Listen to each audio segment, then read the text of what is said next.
Are you serious? Like, I'm sorry, but if you think dbfz hasn't lost traction since its release, you're delusional. It's not a bad game. In fact, it's one of the best fighting games ever made. It's sold 8 million copies. It's incredible. It has an amazing IP to work with. But it's also old. Like, you could just look on Steam charts. Its all-time peak was something like 44,000 players, and now it's what? Around 1,000. And yes, that is a game losing players, losing interest. It also suffered like crazy during the pandemic because it didn't have rollback. You say you don't see development winding down, they haven't announced a new season, and they're working on other Dragon Ball titles like Dragon Ball The Breakers, which are going to sell millions of copies, something that they can't quite get all the expansion packs and DLC for dbfz to do. Like, this is exactly what I was talking about in my video. You can really like a game, it can be a good game, but that doesn't necessarily mean that the game is immortal. Time ends up making people lose interest in games. And Bandai Namco hasn't been pushing dbfz as hard because they have other products to push. When the game first came out, hell, even when it was in its last season, there were constant updates, constant advertisements for the game.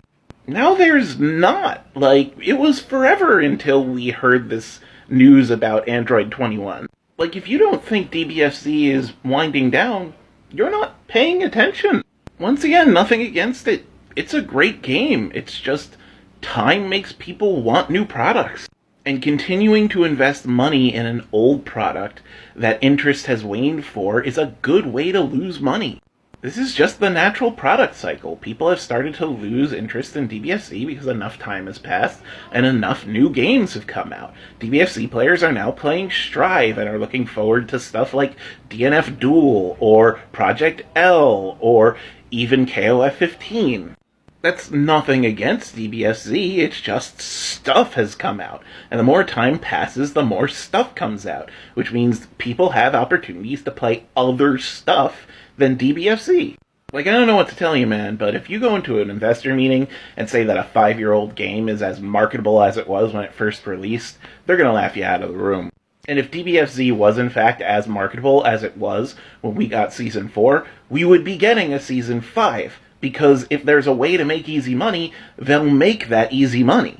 But we're not getting Season 5 because the return on investment is bad.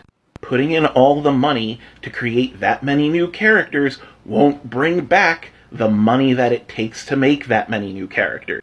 That's just simple business.